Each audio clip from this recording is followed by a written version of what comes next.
Mga kaseswang, good afternoon po sa inyong lahat. Ngayong hapon po is i-tour ko naman po kayo ulit sa maliit pong pugo. Tapos dyan papasok yung pag mayroong bumili sa ating maliit na tindahan mga kaseswang. Then ngayon, iikot ko muna kayo. O, tapos yan yung kanto namin dyan. Kanto, tapos dito naman is patungo ng bundok. Tapos dito yung dadaan yung ating customer pag may magbili. Tapos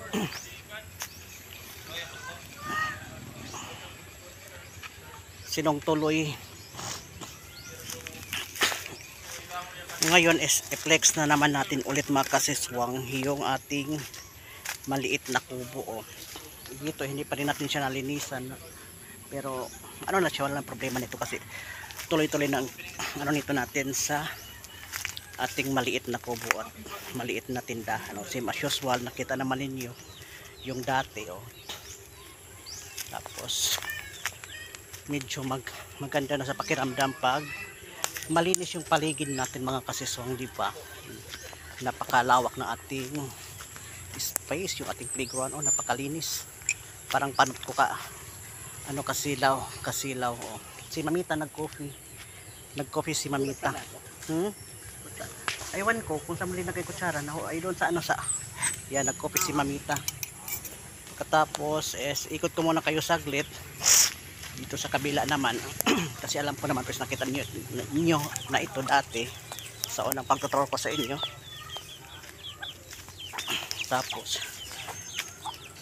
mayroon na tayo ditong kahoy, panggatong. Tapos dyan hindi pa yung natapos natin, pero i-flex ko din yan sa inyong lahat sa katapos dito sa paglinis ko sa paligid namin or sa bakuran ng aking munting mansion mga kaseswang. Then akit naman tayo dito sa sa itaas sa kwarto, same as usual. I-flex ko naman ulit. Tapos ito may kamot itaps ako dito kasi meron ako dito dalhan mamaya-maya. Tapos dito na yung sabon ko, sap. Tapos akit na tayo ulit pala. Naka ready na yung mga damit ko, damit ni Mamita.